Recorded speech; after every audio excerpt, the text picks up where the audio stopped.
conversation gains pace. Particular pleasure also to welcome him here today, because tonight we're launching our own documentary record on the Islamophobia debate, which modelled on our earlier History Matters documentary record chaired by Trevor Phillips on the whole subject of debate over Britain's past, and our Biology Matters series of documentary records on women's rights and the trans debate. So that's why we think that when there's something controversial, it's better to generate more light than heat. And that's why we're putting together this compilation. And Nick's very kindly agreed also to answer questions afterwards. So Nick, just to say, always welcome at Policy Exchange. Thank you for your friendship through the years. And I know everyone here and the room full of people with much expertise will have a great many questions for you. Thank you.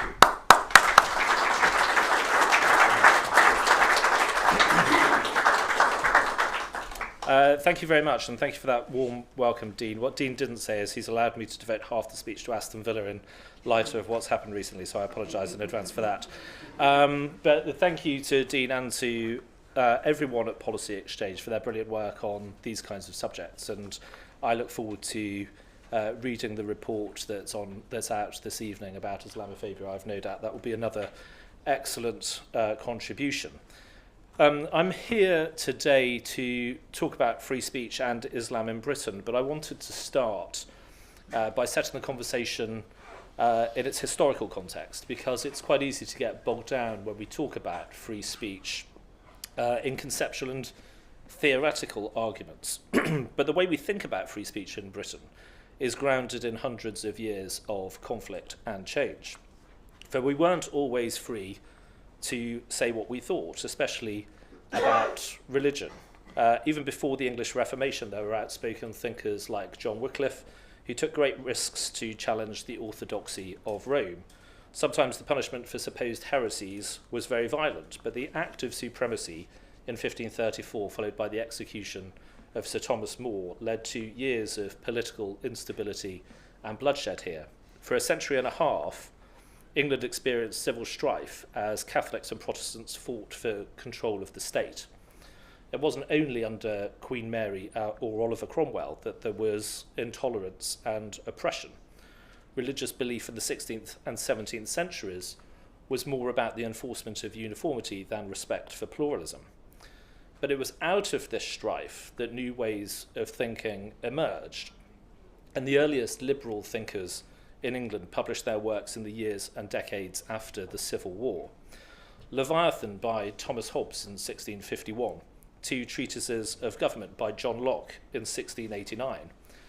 These were very different arguments, Hobbes on the need for a strong state to maintain the peace, and Locke on property rights and individual consent as the foundation for political legitimacy.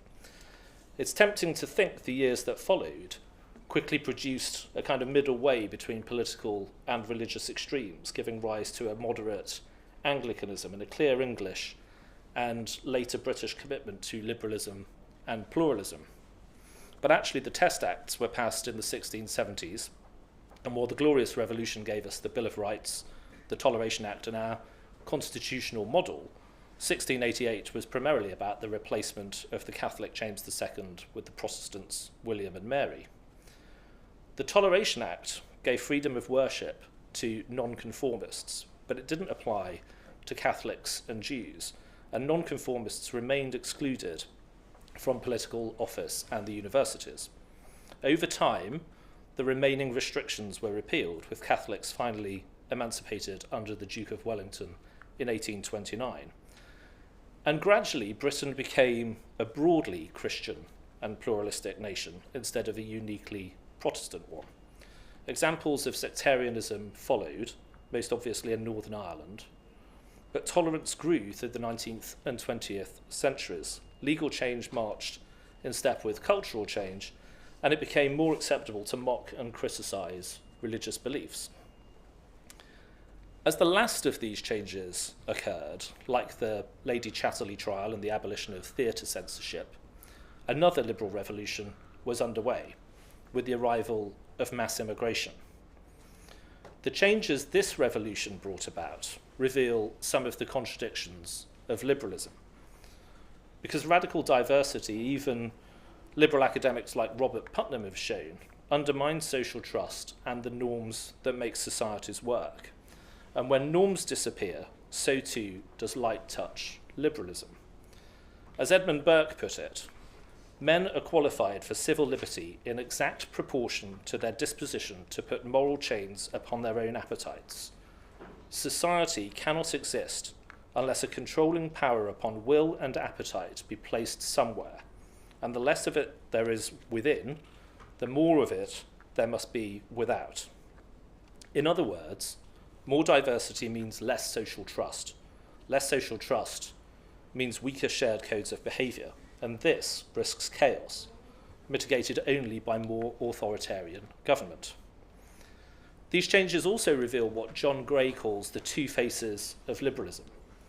In the first, liberalism can mean pluralism, the means by which diversity, tensions and conflicts can be managed peacefully in a complex world. But the second is ideological and more intolerant and authoritarian. Here, toleration is justified as a means to truth. As John puts it, in this view, toleration is an instrument of rational consensus, and a diversity of ways of life is endured only in the faith that it is destined to disappear. Diversity and pluralism, then, supposedly at the heart of liberalism, are accepted only insofar as they give way to progress. Yet progress, like beauty, is in the eye of the beholder, and is therefore disputed. Opponents of one vision of progress can be cast as backward and malevolent, and we can see how this plays out in reality today. Cancel culture, professional ostracization, boycott campaigns, direct action, personal abuse, threats, vandalism, physical intimidation, and increasingly sophisticated campaigns to use the law and the power of the state to favour one group over another and to shut down legitimate opinion and debate. This is how people who consider themselves liberals can end up doing incredibly illiberal things. Given the certainty with which some of these progressives believe themselves to be on the right side of history, they don't tolerate those who disagree with them. Look at how they treat those of us who believe mass immigration and radical diversity can undermine our social and cultural coherence. And look at how they side with the thugs, activists, and Islamists who demand not only an Islamic blasphemy law here in Britain, but specific restrictions on criticism and scrutiny of the conduct of Muslims. There is remarkably little in the Quran about the punishment of blasphemy and apostasy. When others blaspheme, it tells Muslims, do not sit with them, or else you will be like them. This may hint at the tendency towards Islamic separatism that we sometimes see in Britain, but not at the violence with which some respond to perceived insults against their faith. When he was insulted, Muhammad is said to have advised his friends to be gentle and calm. But some hadiths, believed to be the sayings of Muhammad, are more intolerant than that. This reflects conflict within the early Islamic jurisprudential class, which adjudicated on contested passages in the Sunnah.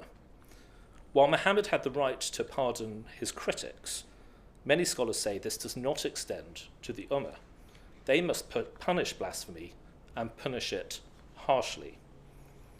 Blasphemy is therefore a capital crime in the four principal Sunni schools of jurisprudence, Hanafi, Shafi, Maliki and Hanbali, and in the Shia Jafari school as well. And in recent decades, we've seen a power play in which religious scholars and jurisprudence in Muslim majority states have sought to impose their authority at home and abroad by seeking enforceable blasphemy codes, even in non-Muslim majority states. These schools and scholars have no formal jurisdiction here in Britain, but their arguments play out in courts in countries like Pakistan, which have a direct influence here because of the size of the diaspora and the scale of recent immigration. and we should be clear about the role of foreign countries and governments in the challenges we face. It's true that Saudi Arabia exported Salafism around the world in the 1960s, but it's also true that the Pakistani state, government, military, and intelligence services has incubated Islamism and exported it to Britain and other countries. These jurisprudential arguments from foreign countries play out in mosques, public meetings, and on the streets here. For we're talking not only about an intellectual exercise undertaken by academics and theologians, while most Muslims and many imams reject this way of seeing the world, the call to punish and prosecute apostates and blasphemers, even when they're not Muslims, is made by many preachers, activists, and thugs who threaten violence.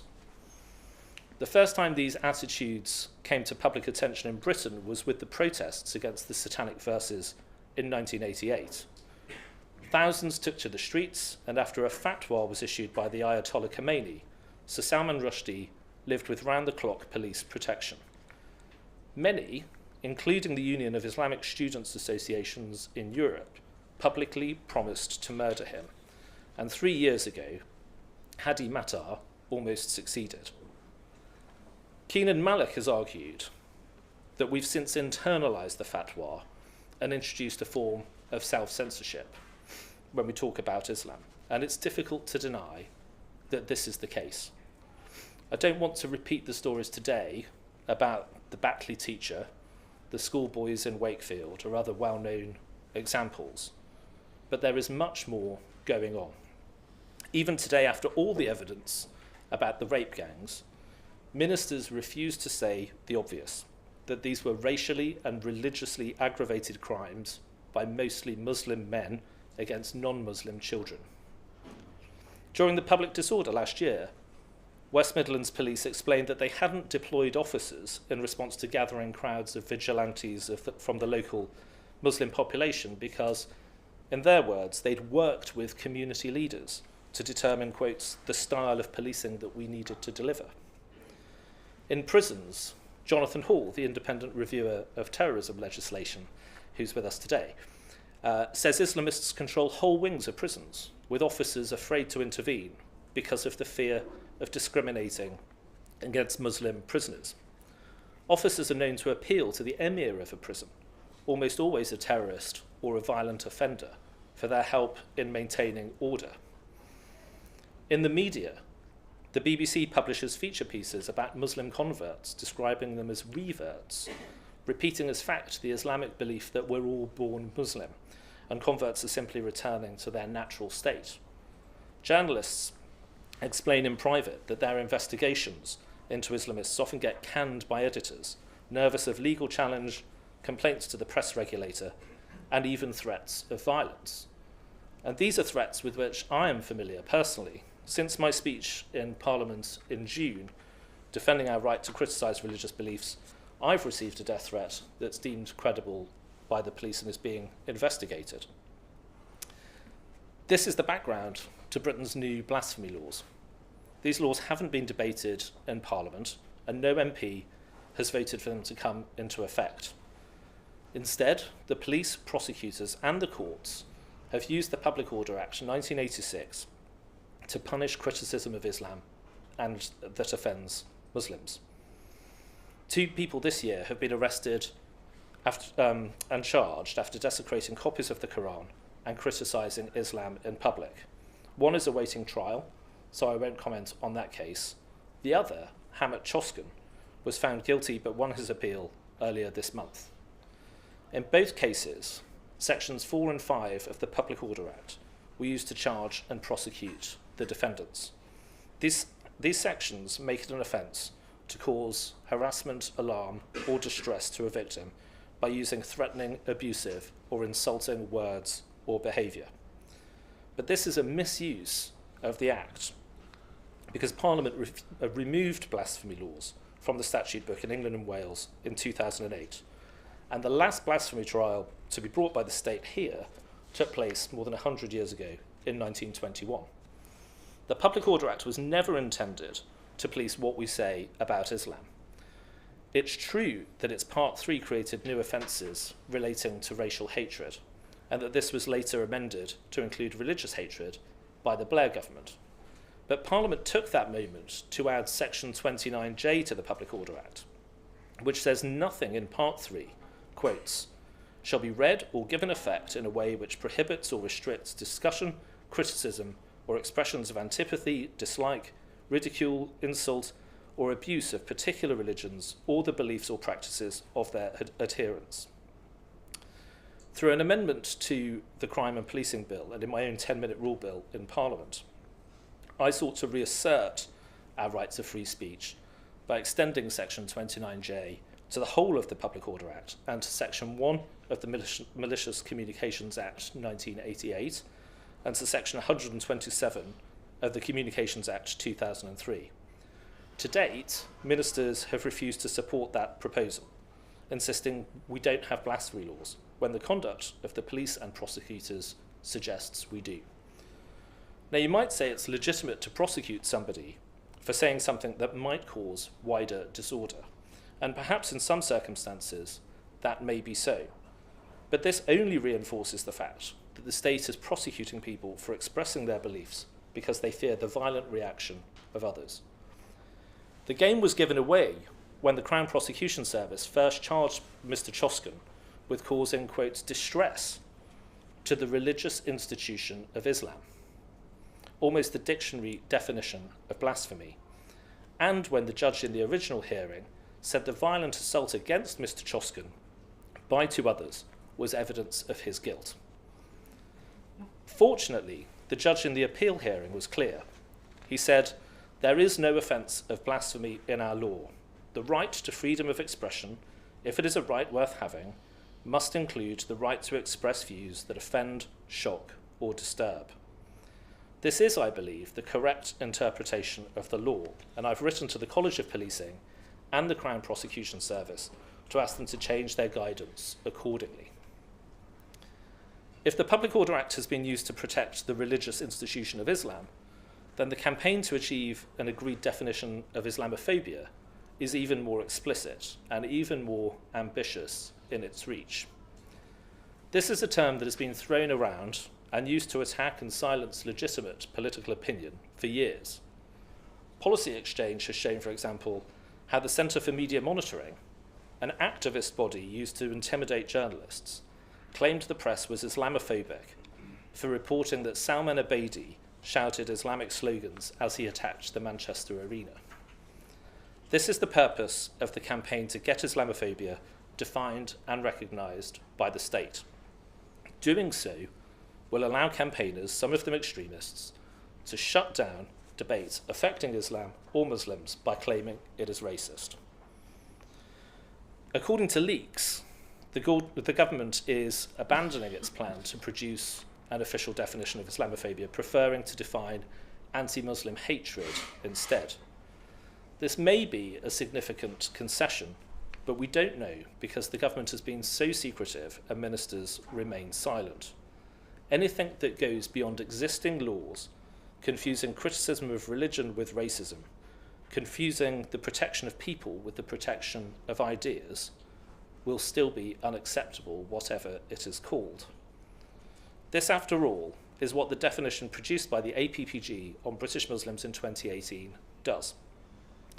This definition was accepted by swathes of the state and the Labour Party itself. It was supported by all the members of the working group ministers asked to produce an official definition.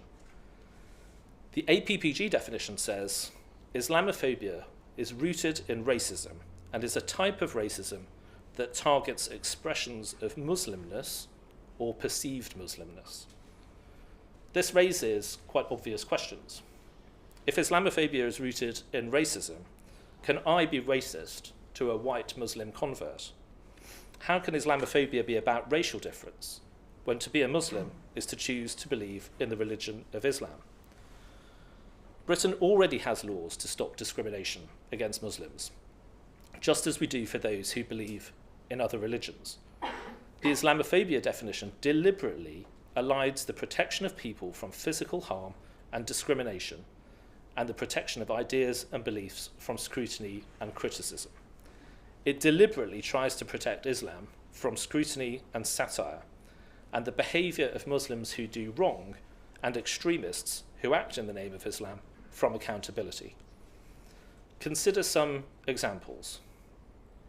The APPG report says the rape gangs are a real-life example of, quotes, a subtle form of anti-Muslim racism.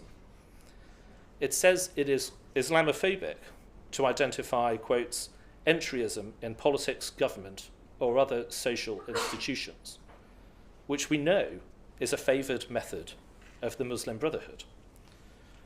The report says Islamophobia includes, quotes, claims of Muslims spreading Islam by the sword or subjugating minority groups under their rule. But these are objective historical facts. Muhammad himself is believed by Muslims to have said, the gates of paradise lie in the shadow of the sword. Another hadith instructs Muslims to fight and kill Jews before Judgment Day. Now, many Islamic scholars reject this one as inauthentic, but it's used by some preachers to justify anti-Semitic violence. And as the attack on the Heaton Park synagogue shows, we have to be free to debate these texts, not least so Muslim moderates can defeat the extremists who use them. The 2018 report uses behaviour that is already illegal, like racially aggravated attempted murder, as justification for restrictions on the expression of opinions about religious ideas. It dismisses, quotes, a supposed right to criticise Islam, and quotes approvingly a witness who says there is no good faith criticism of Islam. This is unambiguously the protection of ideas from criticism, not the protection of people from real harm. So it is, therefore, an undeniable assault on our freedom of expression.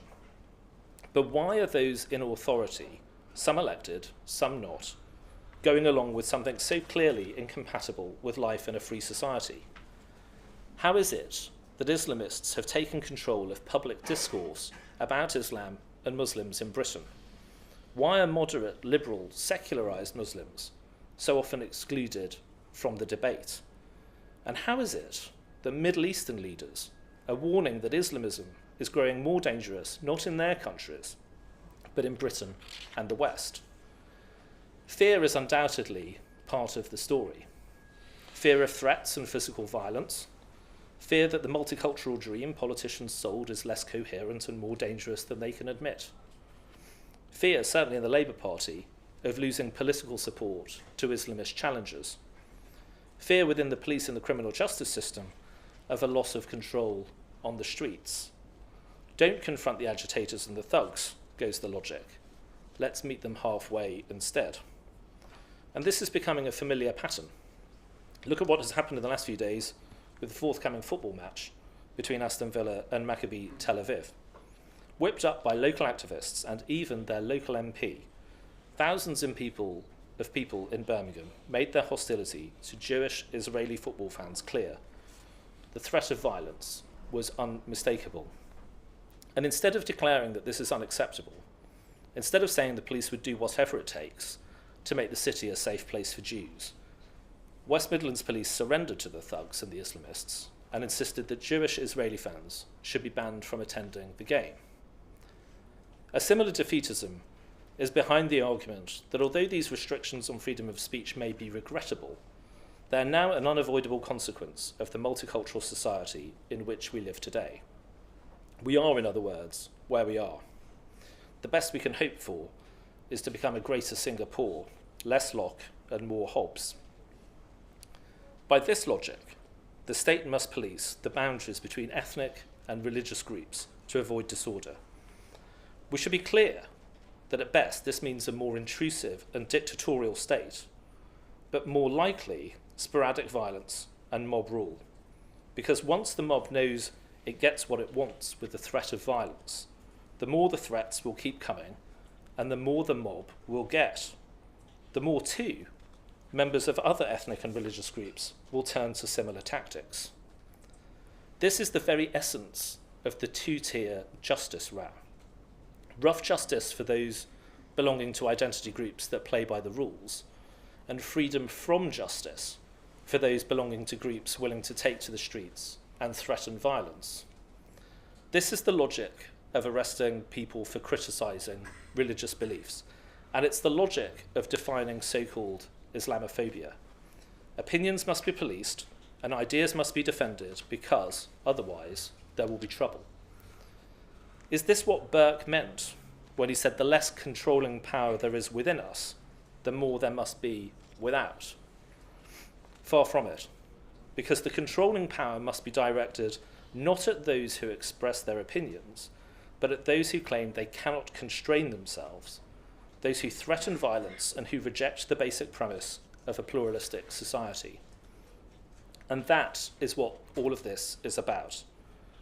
The reason you are free to live how you choose here is the same reason you must respect the right of others to lead their own lives, and why you must respect the institutions and the laws and the norms of behaviour that make that possible.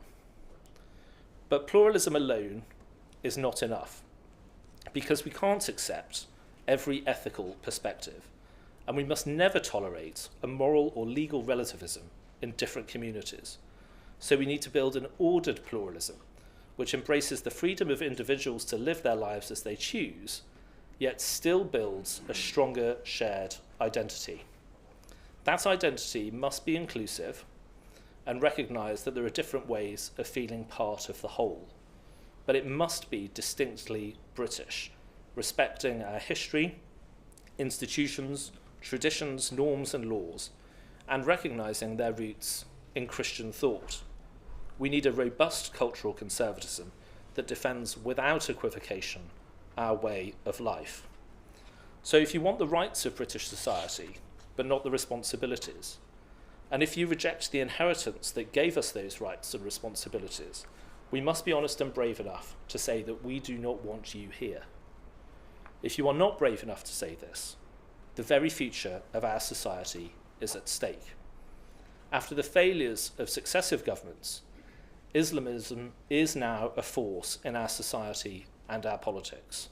If we surrender to it, we know the demands for Islamic separatism will follow. Separate schools, states funding for mosques, the ulema, Muslim scholars on the public payroll, public prayer provision, the incorporation of the Sharia into our laws. We don't want any of these things. So no. No to blasphemy laws, no to special protections for Islam, no to intimidation, violence, or censorship, no to the politics of communalism, and no to the hate preachers, extremists, and thugs who refuse to respect our way of life. If we give in to the mob will come back for more. We have to stand up to the mob, hold the line, and say with confidence that this argument ends here and now. Thank you very much.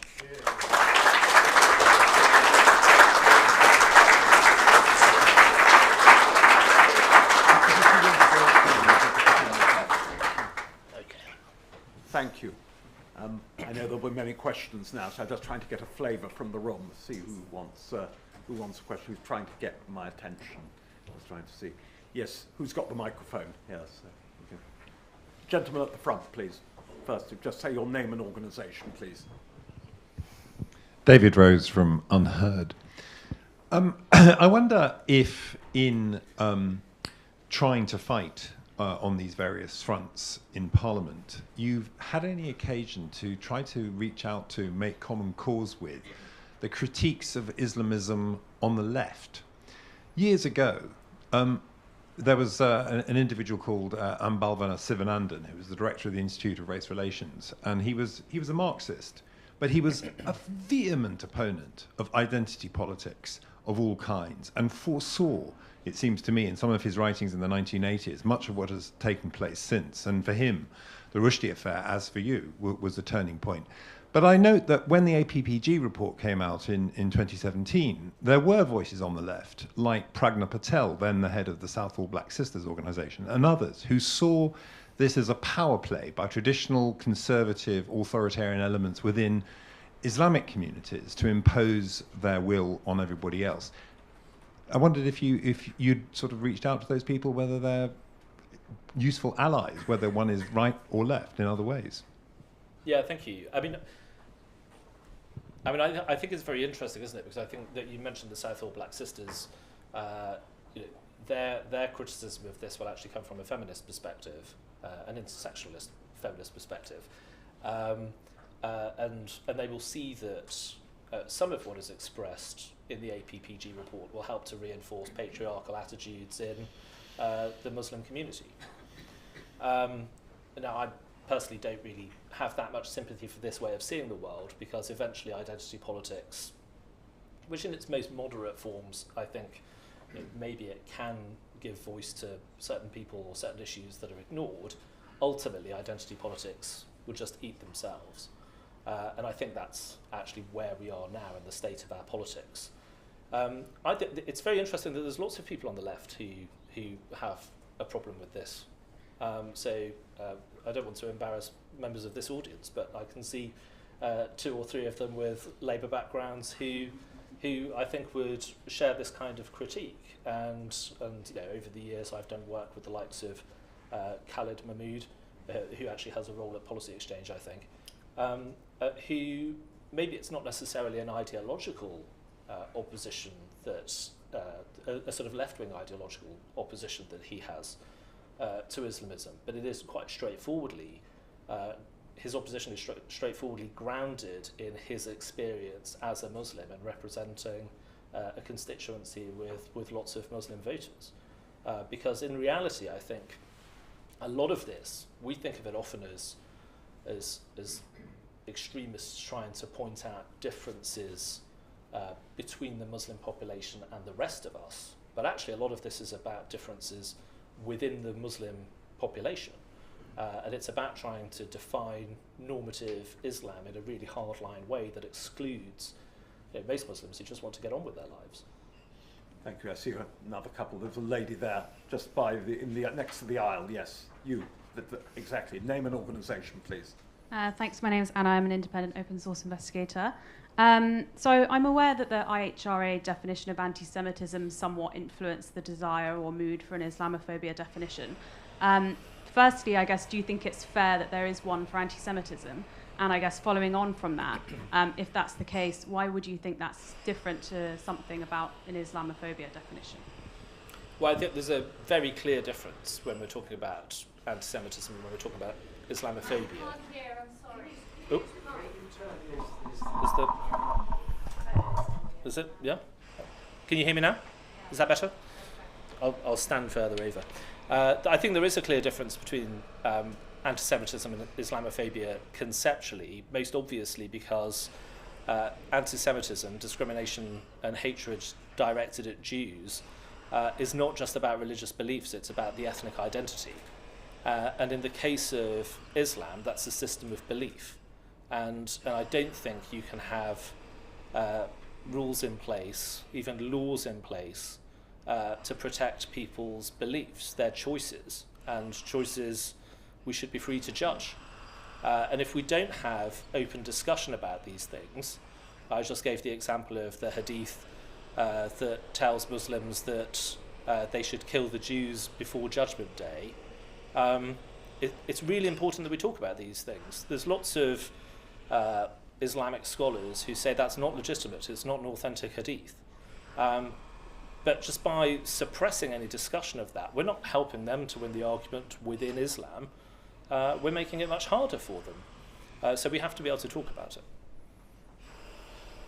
I see some more questions. Yes, somebody there by the wall, on the same side, lady there, holding a hand up. Yes, in white shirt. I think it is white. I can't. The glare of the light prevents me. Just say who you are, please. Camilla Tomini at the Telegraph.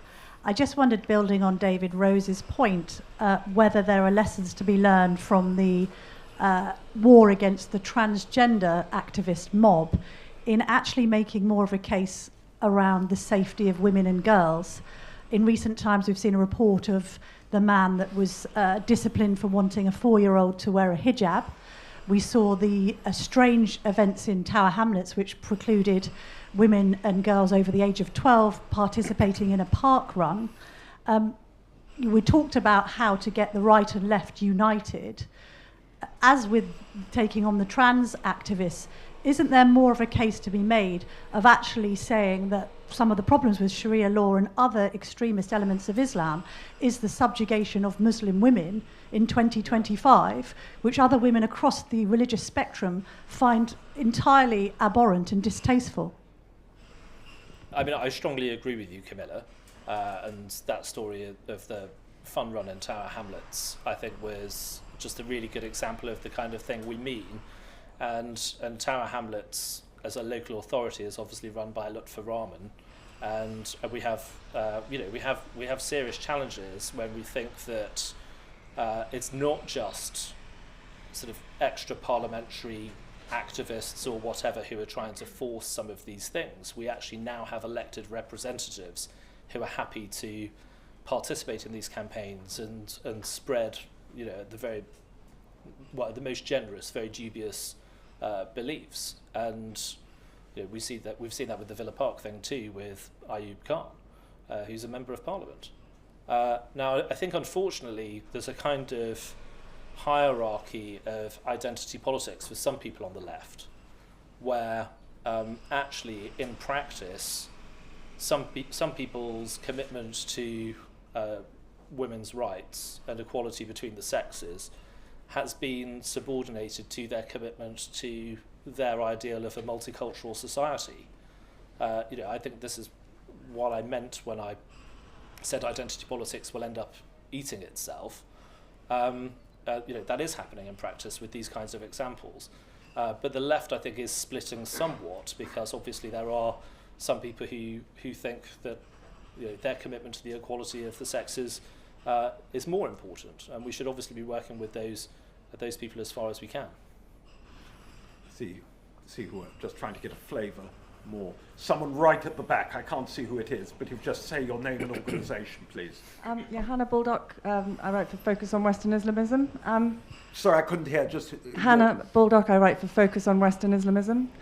This time last year, I attended the Global Peace and Unity Festival, which was the royal ascot of the Islamist calendar, as Paul Goodman called it, and they made no secret of their phobia of Western liberalism. I mean, Ismail Patel, who's the brother of the Leicester South MP Shaukat Adam, said the ideology that's killing our brothers and sisters in Gaza is the same as the ruling ideology in this country, and our kids will be in danger if we don't stand up and fight it. So given that this is all very open, this is happening at the Excel Centre in Docklands. Iqbal Sakrani of Muslim Council of Britain is there. The Prime Minister of Malaysia, Mahathir Mohamad, the ex-Prime Minister, is cheering it all on. It's unlikely Shaukat Adam's worldview is going to be very different from his brothers if they're brought up in the same household. So why can we not bring all this out into the open, take the fight to them, not just allow them to deflect and deny that they do not adore democracy, and bring the elephant into the room. I think that's why these debates about free speech are so important, because absolutely we should bring these things out into the open. But in my experience, media outlets are nervous about doing so, because as soon as they write anything about Islamism, they get letters from Carter Ruck. The people who are doing these things are often very well resourced. And as soon as we have sort of semi-legal definitions of what we can and can't say about Islam, and by extension Islamism, it will be even harder to do what you describe. And the other thing about the Global Peace and Unity Conference, which has been running for some years, and when I remember working in the Home Office when coalition ministers were given awards by the Global Peace and Unity Conference in order to entice them to come and lend them legitimacy. And politicians are so vain, obviously the response is, but I've won an award, I've got to go. But the people from the security and intelligence agencies were saying to us, you described it as the royal ascot of Islamism. They called it, they said it resembled the cantina scene in Star Wars, because it was just basically a sort of the coming together of all of these ugly sort of intellectual, political, social forces that we should want to resist. And we need to do everything we can to encourage and empower the free press to really investigate these things and to report as freely as they possibly can. Thank you. Who else do I see? Gentleman at the back there as well. Yeah, name and organisation, please, just in spirit of fairness. Hi, I'm Paul Stott. I work here at Policy Exchange, but I'm actually asking a question for Richard Scorer from Manchester, who's online and who can't get his computer to work properly, unfortunately. But Richard wanted to say the following, that he Would acts you just for... say, Paul, who Richard Scorer is for those Yep. Richard is a Manchester solicitor who acted for some of those killed in the Manchester Arena bombing and also for some victims of grooming gangs. And his question is as follows.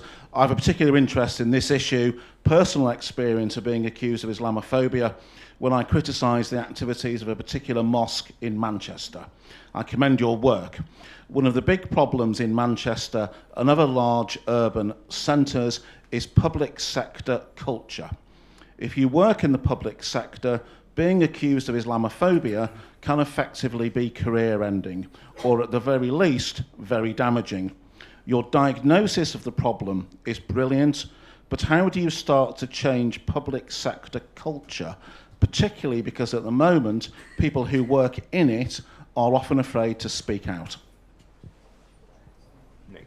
Yeah, I mean, this is, to some degree, the $64 million question, isn't it? Because I think we can diagnose things, and actually, I think there's probably insufficient agreement about the diagnosis, but we need to convince more people of the reality that I think is there. And at the very least, we have to start off by fighting back against these attempts to curb our free expression through the Public Order Act, through the Islamophobia definition, through the implied threat of violence that lots of people encounter. But then what do you do to try to build up the people who want to resist this?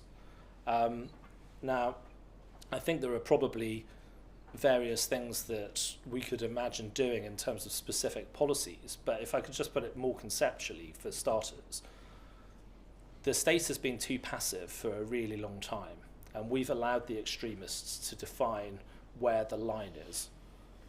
They've basically said, everyone's out to get Muslims, it's Muslims versus the rest of the world. We need to say that's not true at all. We have a problem with extremism, but we don't have a problem with Muslims. We will define where the line is. And the line, I would say, is in what I called ordered pluralism in my speech, where if you reject this fundamental deal, that you're free to worship in the way that you want to and live your life as you want to, but in return you have to respect my right to do the same things, and you have to respect the laws and institutions and the culture that gave us this freedom, that is the British story itself, then you are on the right side of the line, and we will do everything we can to support you. You know, lend you legitimacy, give you support in your community. If you've got to fight against the extremists, we will absolutely have your back. But if you put yourself on the wrong side of that line, then we will come down on you like a ton of bricks. We don't want you here. We want to get rid of these ideas and these attitudes from our country. And you can see how in practice that might work, certainly in the immigration system and how we handle foreign nationals with these kinds of views. But there's lots of things that we will need to do through, in effect, I think, community building and education and trying to change social attitudes. But ultimately, it's got to be about supporting people in the Muslim population who want to stand up to this. And there are far more people in the Muslim population who do than I think we sometimes realise. Online question. I see Jenny Taylor from the Kirby Lang Centre for Public Theology. Can you hear me? Can you hear me? I can. Can you hear me? We hear you We loud can. and clear. Your question, please. Thank you very, very much to Nick Timothy for the best public speech I think I've ever heard on this subject, and certainly the bravest. And I've been working on this for a very long time. My first book came out in 1989. My question is, you talk about the British story that gave us this freedom, and you've also said we have to be able to talk about the religiously sanctioned behaviors that you're critiquing. But we have a public square in which religious language has been cancelled. So, how can we deal with the problem if we cannot speak about it? It's a religion-free public square. I think that's a very valid observation. I do think that there is a little bit of a kind of counter-reformation, if I may, where I think, especially through the work of quite popular historians like Tom Holland in writing about the influence of Christian thought on the kind of Western inheritance, if we can call it that, I think that helps people, and I'm not pretending the whole country's Red Dominion or even that the whole of Parliament has, but I think that helps people to understand where there are fundamental differences which mean that sometimes we misunderstand one another. So you know, Tom Holland talks about the kind of totalizing nature of Islam, which is very different to Christianity, which, you know, Jesus said, you know, render unto Caesar what is Caesar's, render unto God what is God's. There is no such distinction in Islam. Islam has the Sunnah, the body of Islamic law. Christianity doesn't have that. That puts enormous power in the hands of scholars, religious leaders, Islamic legal specialists in terms of determining what's acceptable behaviour within Islam. And certainly over the course of the 20th century, there was a ratchet to more extreme positions, I think, thanks to the rise of Salafism and Deobandism and so on. But we have to understand these things, you're right, and actually having an understanding of you know, the religious, regardless of what the religion is, will help us. But obviously Tom Holland would say even talking about the religious is itself a Christian concept. But I think it's really important, and I do think the numbers of people who understand these things, it is growing a bit, but I don't want to overestimate it. Thank you. I just trying to get a flavour. Many more questions. Lady, I think if I start taking, if you don't mind, is a question, as a sort of brace of questions each time. Two people on the side here towards the front. Lady and gentleman there. Yes. Name and organisation, please. Thank you. Tim Dieppe from Christian Concern. Thank you very much for all that you've said and spoken out on this topic, and your Section 29J extension is an excellent solution to this. We've helped several street preachers who've been arrested by the police and sometimes charged with offending Islam just for asking a question about what the Quran says. We've got them all cleared of any offence and sometimes obtained compensation from the police for wrongful arrest and wrongful imprisonment, but no sign of police changing their practice. How do we get the police to change their practice when their mentality clearly is it's easier to arrest the person offending somebody than the people who are getting upset about this? Point one. And point two, do you think any definition that protects the religion rather than the people, as you said, would be vulnerable to challenge under the Human Rights Act for a breach of freedom of speech? And just behind there, somebody asking a question. Yeah. Name and organisation. Do you want to go first with that one? No, we'll take I'll do what my chairman tells me. So Emma Schubart from the Adam Smith Institute, one argument that we've all heard against going after the Muslim Brotherhood, which you alluded to, is one of capacity. We don't have the capacity to go after the Muslim Brotherhood. If we did, they would become more violent, or they would even go even further underground. Of course, we know that they're not only here in London, it's perhaps the greatest operational base for the Muslim Brotherhood outside of Istanbul and Doha. But I'm curious, to what extent do you think the problem is actually a capacity problem? Well, to take that question first,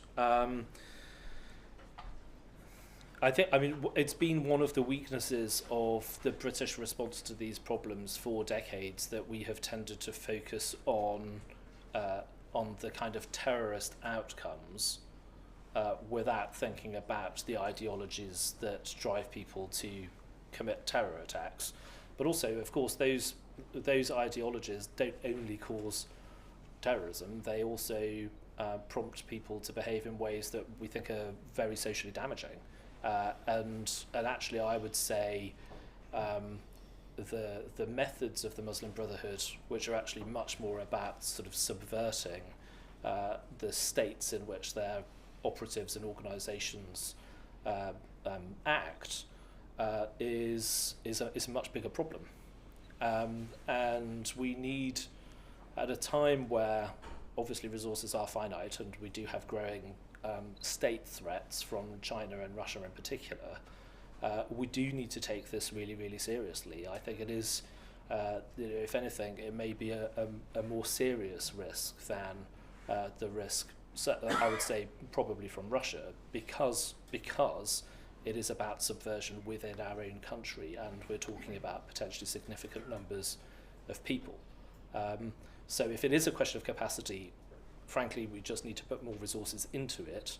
But actually, it's also a question of attitude and understanding, which is sometimes lacking.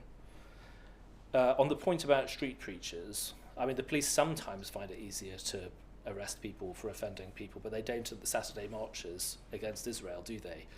So this is why people use the language of two-tier justice, because they see very different policing responses. I watched the video of the police interrogation of the man who was arrested, and part of the interrogation was about the fact that he was wearing a Star of David necklace, and the ignorance of the police officer interrogating him was extraordinary. And I think it's another way in which the things that we used to take for granted, equality before the law, a reasonable understanding of the law by the police and prosecutors, are slipping away from us. And one of the reasons I think they are is because the police and other public institutions are not just focused on the objectives for which they were established, but because they have been hugely distracted by political agendas and legal duties placed upon them through things like the Human Rights Act, the Equality Act, the Public Sector Equality Duty, and all of these things. But we really need to almost start all over again. It's one of the reasons I've written to the police and CPS about this particular point about the Public Order Act. The judge couldn't have been clearer. So update your guidance and act accordingly. Further questions? I'm just trying to see what time we've got. Sorry, what was the police's response to that? Oh, I've only written today. But we'll see. I mean, I don't hold out great hope, but let's see. Sorry, further questions? I'm just trying to see. Lady there towards the back on the right side. Name and organisation, please. Hi, Noah Huffman from The Sun. Nick, I was wondering, as objectively as possible and trying to put party politics aside, is there anyone within government who is taking this issue as seriously as you? How much confidence do you have in, for instance, Community Secretary Steve Reed, that this is on his agenda and that he has an understanding of the issue sort of as intimately as you do? Is there anyone even in private who's shown some really serious and promising degree of concern about the rise of Islamism? And just one more. See, I know that various people have been trying to get... Gentleman at the very back, yes, the gentleman been waiting patiently there. Name and organisation. Charles Gray, retired civil servant. This is not something you'll want to go into in great detail today, I know, but I do think it would be interesting to see a comparison between the situation you describe here and that which prevails in other countries with similar problems, France being the outstanding example, but there are others as well. Nick. Yeah, thank you. I mean, on that point, I think we do need to have a proper conversation with our Muslim citizens about what it means to be a Muslim and live in a country like Britain. Now, that goes back to the things I was saying about ordered pluralism, and I actually think very large numbers of British Muslims will agree and would welcome the support, but they've been let down by a lack of support by political leaders over years. But I also think we need to look at what's happening in European countries where governments have taken much more robust actions against what they call Islamic separatism by doing things like contemplating burqa bans, restrictions on the sort of architecture of mosques, looking at the rules that apply to school children wearing the hijab at school under certain ages. I think we should have conversations about all of these things, because we do need a national conversation about what it means to live in a liberal democracy like Britain. Noah, I'm a party politician, so of course I can't put party politics to one side. I think there are people in the Labour Party who understand these things. Some of them with connections to the Labour Party are in this room. Some of the, I've had conversations with some Labour MPs who I think think reasonably similarly. I am quite nervous about declaring victory because Steve Reid has said, like by leaks, that he doesn't really like the Islamophobia definition, that they're going to try to define anti-Muslim hatred instead. One of the reasons I'm nervous of that is that Steve Reid himself endorsed the 2018 APPG definition of Islamophobia and wrote to Labour councils saying, you've got to sign up to this, right? So there's lots of Labour MPs who are aligned with this way of thinking. People say that Shabana Mahmood is much tougher on it.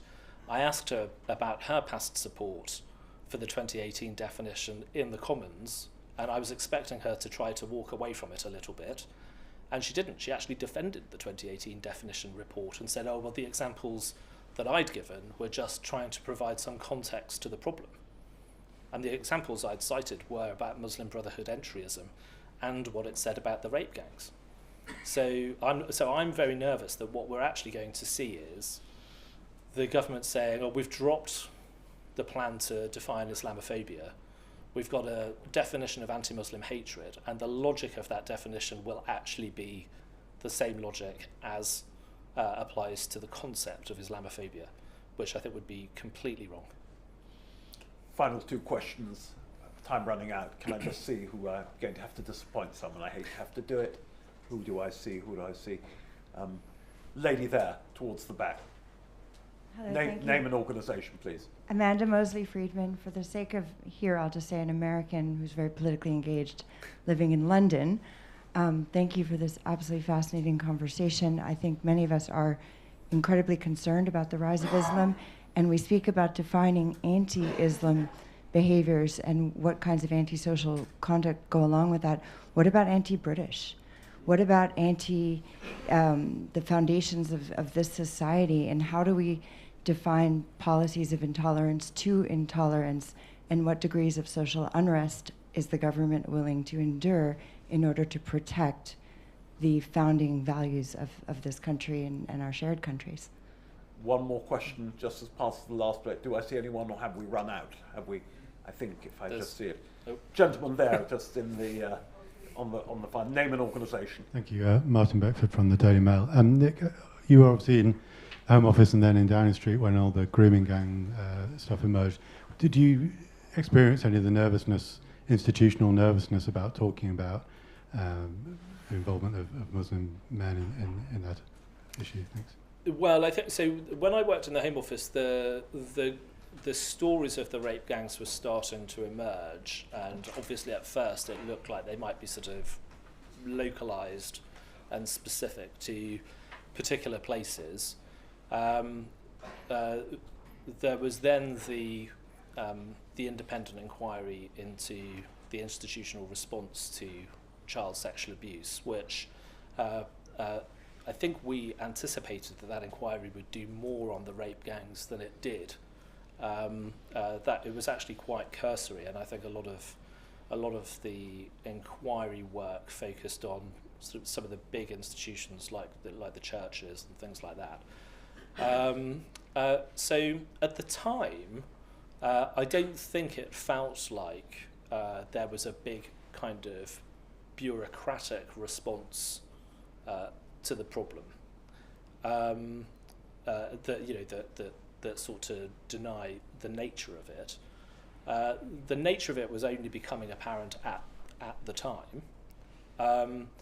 But I think things have moved on quite a lot. I mean, I did a review of the Home Office for Rishi in the tail end of his government, and the place seemed unrecognisable to me. So while we can all make jokes about Yes Minister and so on, it was a hard-hitting documentary and not a comedy series.